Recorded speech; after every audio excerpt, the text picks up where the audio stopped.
Rabotai, good morning. With the permission of my father, I want to speak about two halachot that Chaim Igal brings down in Chazon Ovadia regarding Purim that's coming up. As everybody knows, you have a few mitzvot that you have to perform on Purim. That everybody has obligation to hear the Megillah at night and also during the day. Chaim Igal brings down that a lot of times when a person brings his wife to the shul, if it's not the woman's minyan and they sit in the back where they could barely hear the rabbi, or because of the noise, they're going to miss one or two words where they're not fulfilling the obligation, it is better that the husband, he himself, should read for the wife the Megillah. If you cannot do it, you should hire a person that's able to read the Megillah and let him read it for your family, so this way she's able to fulfill the mitzvah the best possible way. This is one mitzvah that we have to do. Then we have also Mishloach Manot, right? Each person has to try to send two foods or a food and a drink to his friend, meaning it's better to send to his enemy, to try to become friends. That goes for every single person, whether the husband, whether the wife. Each one of them has to send one type of food. Let's say, for example, shish kebab and wine. Rabotai, I know today, Baruch Hashem, everybody makes big baskets. Rabotai, lechatchila, we want it to be real food. Say pizza or pasta. Two foods you are yoitze. I don't know, gosh gujeh and plov. Any two types of foods, Rabotai. Everything goes according to the person that you are actually giving. You're spending money, $300-$400 on a basket where everything over there is mizanot and then chocolate. Rabotai, we want it to be real food and the person should actually have to eat it. So therefore, the best thing to actually do is probably take a person out, tell him, listen, I want to have breakfast with you. Take him to a dairy restaurant or a fish restaurant. Buy for him from not what he wants. Buy whatever you want to buy him. Buy him fish and potatoes. You fulfilled your mitzvah of Mishloach Manot. After that, you can do whatever you want. You want to give baskets, but you want to try to fulfill the mitzvah the best possible way. This is the way you have to do it. Men send to men, women send to women. Do not start having men and women start mingling and sending to each other, which is a very big problem. Just yesterday, Rabotai, I got a phone call by a Kolel Jungelman that sits and learns all day. And in that call, there is a secretary that tried to chas v'shalom hit on him. And now there's a very big balagan, and she's married. Rabotai, when it comes to the Yetzer Hara doesn't ask questions if you are religious or not religious. If it has to make a person sin chas v'shalom, it will make a person sin. Baruch Hashem, nothing happened over there. But I'm just trying to tell you, everybody has to be careful and not to try to have any connection with anyone that is other than your wife. Rabotai, also kids above 13 should try to send it. Kids even under 13 but over the age of chinuch, already they should be doing baskets in their house to try to send it to their friends, because there is a mitzvah of chinuch, of educating your children to also start doing this. The next mitzvah, Rabotai, we have matanot le'evyonim. Matanot le'evyonim is very critical, Rabotai. You want to try to give, let's say around $10 per person. I would say give $20, make it a little bit more worth it for the people to be able to buy themselves something decent. But you can't do 20, you can do 10, that's what's the required amount. Say $10 a person, Rabotai, so the husband is going to give $10 for one poor person and $10 for another poor person. That means for one guy in the family is $20. So if the person has, let's say, 6 children in the family, he's going to give for himself 20. His wife also has to give to 2 poor people. She could make the husband the messenger, another 20. If you have children above the age of 13, then you have to give, for every single child, you have to give 20. For 2 people. Also, you have children under the age of 13, but over the age of 6. Rabotai, so it's very simple. I came home, I gave each child, it was not 20, it was much more, Rabotai. I gave each child $100 as a gift. And I told my wife, this is for you guys presents. Now make me your messenger for 2 people that each one of you want to give $50. I want to show them the importance of a mitzvah, Rabotai. Never shortchange a mitzvah.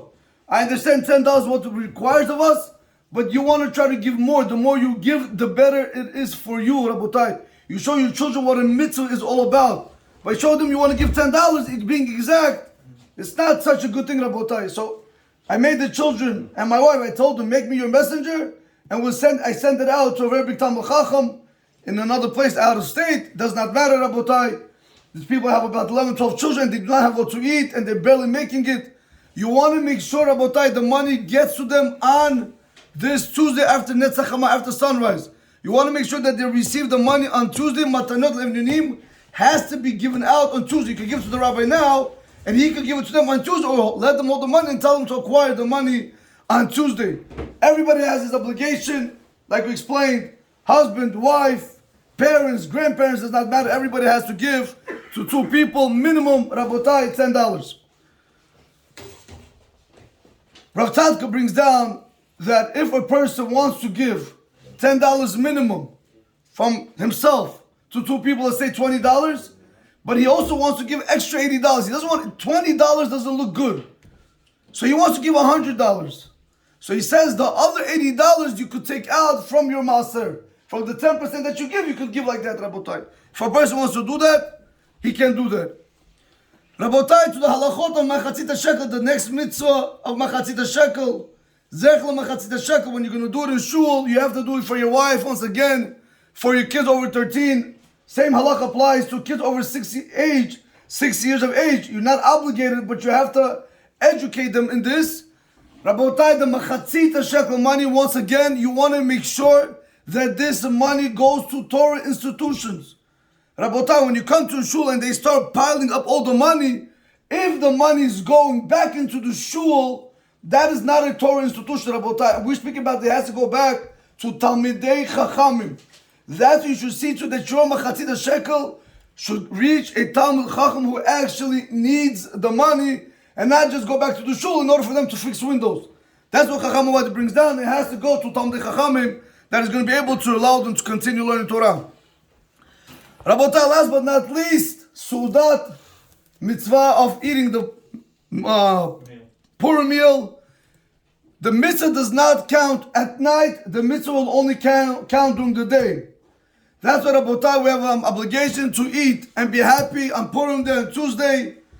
But you guys have to be very, very careful. If you're going to have the meal on Purim, make sure to at least try to daven mincha before you have the meal, because if you're going to get drunk, and then you're going to want to daven, you're going to have other problems of you that you're not allowed to drunk in different states where you're intoxicated, because it depends how you stand in front of Hashem, like all banged out. So therefore, a person has to be very careful to try to daven mincha beforehand, and then to make sure that he has a good Purim spirit and try to go ahead and enjoy it with his family and the kids. And I know, Rabotai, a lot of times the wives, Baruch Hashem, they have all these costumes and plans that they want the husband to be, and the husband wants to kill the Purim spirit. I don't want to wear this. I do not want to wear this.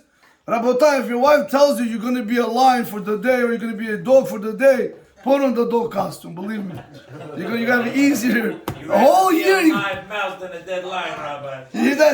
You know what I'm saying? You'd rather be a live mouse than a dead lion. The guy knows what he's saying. He knows what he's saying. In any event, Rabotai, Purim Samech, to everyone, these were the few halachot that we have to know.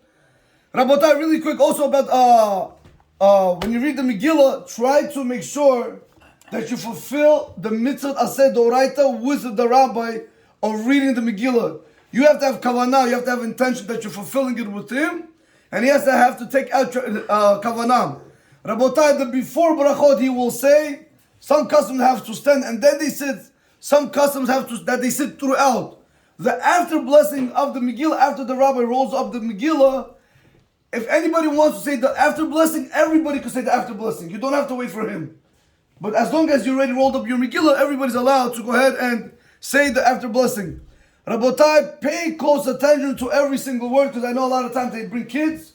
Hacham Ovadia says, children under the age of chinuch, which is about 6 years old, you should not bring these children to shul. Why? Because they're going to say during the reading, Papa, Mama, they're going to cry, and the person is going to miss a word of the Megillah. He doesn't fulfill his obligation. So what did you accomplish? You accomplished nothing. So there's Rabotai, he's going to make a lot of people do averos, and everything on the child's head. So every father and mother has to be very smart not to bring children. You want to bring children, make them a separate meaning maybe, to let them feel the Purim spirit.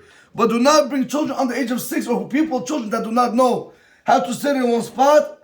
Rabotai, please do not bring them in order for the people to be able to hear every single word that the rabbi has to say. Bezrat Hashem. Okay, Rabotai, that was halacha. Now, I want to speak about over here in Olam HaMidot a little bit Musar.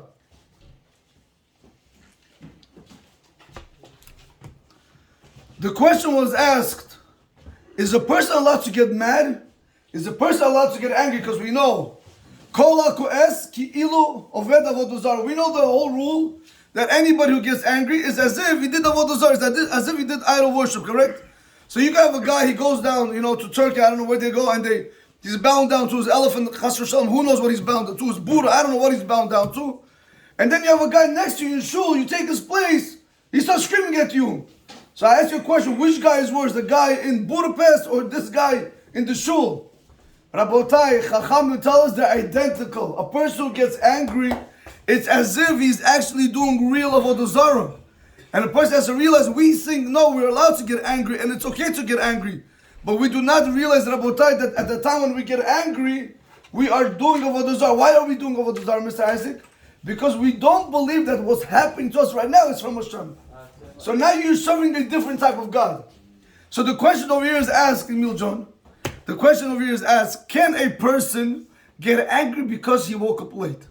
Can a person get angry because he wasn't able to find his tefillin and he didn't fulfill the mitzvah?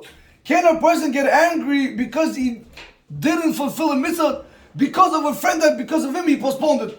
We're going to see right now, he's going to bring down a case. What happens if a person was trying to go to shul to daven nets? Right? Everybody knows that anybody who davens nets, the Gemara says, Tosa brings down, Masechet Berachot, anybody who davens nets, you should know that whole day, Hashem is going to protect you from damages. So somebody asked me, what does it mean damage? Like, what could happen? Yeah, I said to him, your wife won't scream at you, don't worry, that's the biggest damage they can do. His son John, I love you. Anyway, Rabotai, so what happens over here, Rabotai? So this guy wanted to go daven there, so he went to his friend's house to pick him up. 1 hour before davening, because they wanted to go to the mikvah, the guy came out late. By the time they got to the mikvah, it was late. By the time they came, they missed everything. He ended up coming to shul instead of 5:30, he came to shul 6:30. And now he's angry with his friend. The question is, can a person get angry on not fulfilling a mitzvah, Rabotai? Or are we going to say the same concept that it's as if you're doing avodah zarah? So, Rabotai, he says over here in Olam HaMidot in Parak Hey, Ka'as al inyanei ruchaniyot. Getting angry on spiritual matters, are you allowed to do it or not? Right? He says like this, Ukadai la'ir, it's worth to mention, Shematzui sha'adam yichos al davar hanogel l'richnuyu shalo. It's common that a person can get angry on something that has to do with his spiritual life. Therefore, he justifies his anger. I had every right to become angry. Lemashal, he gives a parable. He has to wait for a certain person, and because of that, he comes late to a minyan. Therefore, he gets angry on the person, and he feels that he's right. I told you to be 6:30, be 6:30. Or 5:30. I will be'emet rabotai, listen to this, but in truth, Rabotai, the truth is, getting angry is forbidden even on a spiritual matter. Even if you're not able to come to the minyan on time because of your friend. Just like any anger. Do not start saying, oh, I have every right. You took my seat because you didn't have kavanah. Rabotai, before I start becoming religious, and I'm telling you, this is one of the worst things that we can ever do. At that time, I'm telling you, it was the Chassid. It's a Chassid Shotay. You just listen to all the rabbis, you do not learn. So I went, believe me, I was going to leave Yiddishkeit at that moment. I went to a certain shul. Somebody told me, go to the mikvah, go try to the mikvah, and then come daven net, and you'll feel very high, whatever. That's what people look for today. We look for the best speakers, and we look for the best high that we're going to be able to get. Not knowing that we have to change, not the speakers have to change, we have to change. But that's all right. So what did I do? I went to the mikvah. I'll never forget, I went to a certain shul on Main Street, because that's the shul that had nets. And I went to I looked around where I could sit. It was empty early in the morning. I looked where I could sit. So I said to myself, maybe people sitting in the front, in the middle, but who could sit all the way in the back of the shul? Who could sit over there? So I took the corner all the way in the back, and I would never imagine somebody could sit over there, because it was also a lot of books, there was balagan over there. As I went to daven, I put on my tefillah. A religious guy comes over to me. I mean, from the way he behaved, I don't know how religious he is. He comes over in front of everybody. In front of everybody, he says, "Get out of my spot. Why are you davening in my place?" I said, "Get out." Rabotai, I said to myself, I didn't know it was your first. I did not know it was your spot. There was a chazan over there. He said, "Why would you ever speak to this guy like this? You might turn him off. He'll never come back to shul." Rabotai, believe it or not, I left that shul for some time until it took me some time back until whatever. How do you say it? Until my rabbi spoke to me. He says, "You don't learn from rabbis, Rabotai. You learn from the Torah that they teach you, because not everybody is perfect." In any event, Rabotai, what ended up happening is, I said to myself, you know something? That's why when people do something wrong to you, you don't take what they do wrong to you and then just say, "I'm leaving religion. That's it. Oh, he upset me." Doesn't work like this, Rabotai. You go to a doctor, correct? A person that has an infection, chas v'shalom, you go to a doctor. He gave you the wrong medication, so the medication didn't work. What do you do next? What do? You go home, that's it. You go and you die and that's it, finish. What do? Look for a good lawyer. Oh, good for go look for a better doctor. Same thing over here, Rabotai. Just because somebody did something to you at one point of your life, and because he looked religious and he ruined your whole life, doesn't mean, "Oh, I'm going to leave the religion now. I have every right to get angry." No, Rabotai, it doesn't work like that. Go find somebody better, somebody that you can trust, somebody that you can build a relationship with. Rabotai, so that's what he says over here, that it is asur for a person to get angry, even on spiritual matters. Ubaruru, he says, it's clear. Shikaso eino mishum sheivsim davar shel mitzvahu. Shari al zeh dai lo lisael al ma sheivsim tefillah b'tzibur.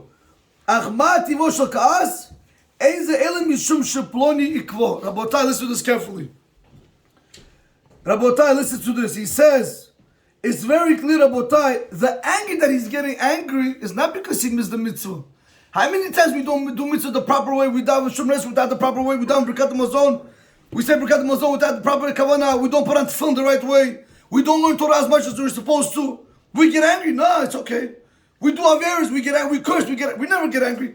So it can't be because you missed the mitzvah. It can't be because you missed the mitzvah to daven with the congregation. Because if that would be the reason, yeah, you should feel bad. But he says over here, the reason why you're upset, he says, not because you missed it, it's because he held you back. How can he do this to me? ונמצא ששורש הכעס הוא משום שחס על כבודו ולא משום שחס על כבוד כנו. The reason why he got angry, not because of the honor of Hashem that he missed davening with the tzibur to make Hashem happy, but the real reason why you got angry is because of your own honor. Kak omnak u'miniyat. Your ego. That's what Rabotai, your ego, Rabotai. This is why all the shalom bayit problems happen. Whether the wife doesn't understand, whether the husband doesn't understand. How can she do this to me? How can he do this? What are you, God? What, people are perfect, so she messed up. Rabotai, I want to tell you something. You know, the other time, people like shalom bayit classes. Shalom bayit for who, Rabotai?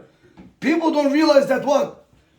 People do have problems. You and your wife will have miscommunication. You have to talk it out. What? This is part of life, like everything else, up and down. What? You have to always live a perfect life. Rabotai, if I'm not mistaken, the Gemara brings down Rabbi Chia, and I wanted to just show people what means shalom bayit, Rabotai. People don't realize the best shalom bayit you can do is by helping your wife, even when you're not there. And being able to learn Torah, to be able to give her both worlds, in this world and in the next world. Rabotai, Rabbi Chia says, Rabbi Chia used to be a very, very big rabbi. He used to teach hundreds of Talmidim, students, from morning to night. Unfortunately, his wife was not such a tzedekah. She was not. So what did she do? Anytime he would buy for her something to always show her appreciation, what did she do? If it was a cake that he bought her, during class time, she would come to him in front of all the students, take the cake and throw it back at him. That's to that extent. He would buy her nice jewelry, she would throw it back in his face. She would do everything just to get him angry, everything against his will. Rabotai, when the students said this, and they said, I don't understand. Isn't there Masechet Gitin in Shas that we learn Masechet Gitin? Yeah, there is. There's a reason why Hashem put divorces in the world. Sometimes not every single woman can handle a guy who's abusive. There's a reason, or the other way around, Rabotai. So they told Rabbi Chia, why don't you divorce your wife? What's the problem? You know what Rabbi Chia said? Rabotai, here's your Shalom Bayit class. 2 words. You know what Rabbi Chia said? If this is what you, my students, are telling me, you guys miss the whole point of what I'm trying to teach over here. He said, the students are like, what? He said, Hakarat HaTov. Balok, Hakarat HaTov. You know what is Hakarat HaTov? Hakarat HaTov, being grateful for what one does for you. Tell me, when your wife was carrying the child 9 months, correct? You were there. You went through the pain. You went through throwing up. No. When the child gets up in the morning, you there. You change the child's diaper. When the mother has to go through all the stages with the child, you might provide the money, which is a very essential part of life. But she has to put up with all the pain and suffering by raising the children to go in the way of Torah. For that alone, I am grateful to my wife. Let her do whatever. Let her stand on my head, he says. And that's what he said. Rabbi Chia said, you do not understand what means Hakarat HaTov. Being grateful. And not only that, he said, my wife, he said, she is my wife and she protects me from sinning with other women. Rabotai, when you look at things with a good eye, you'll have a good outcome. But when you look at things like he's saying over here, it's about my honor. I come home, the food is not ready. I come home, the house is not clean. Okay, what happened already? So the house is not clean. So Baruch Hashem, I made sure of all these restaurants. Make one phone call, let them order in, big deal. For $100, you could solve your Shalom Bayit problems. But what do people do? They go to therapists. $5,000, still they don't solve it. In the end, they get divorced and they pay much more. Rabotai, use your seichel. That's what Rabotai, we want to conclude with this. Lo oilam aleinu l'skor divrei Rambam hanal. We always have to remember the words of the Rambam. What does the Rambam say? V'yilmad atzmo, we have to teach ourselves. Shelo yichos v'afilu al davar shera'u l'chos alav. A person should not get angry even on something that is fit to get angry on. Rabotai, I tell you why. When a person gets angry, the only person that you're doing damage to is yourself. It's like drinking poison, Rabotai. You go slowly but surely, but everybody around you is happy that you went. And then they say, Yid gadal v'id kadash on ushol. That's it, Rabotai. That's what be a chacham. Getting angry is not worth it, Rabotai. On the contrary, use that to empower yourself to become better people. Baruch Adonai Olam. Amen, amen. Rabbi Chaim Igal ben Baruch Hu lezakot Yisrael.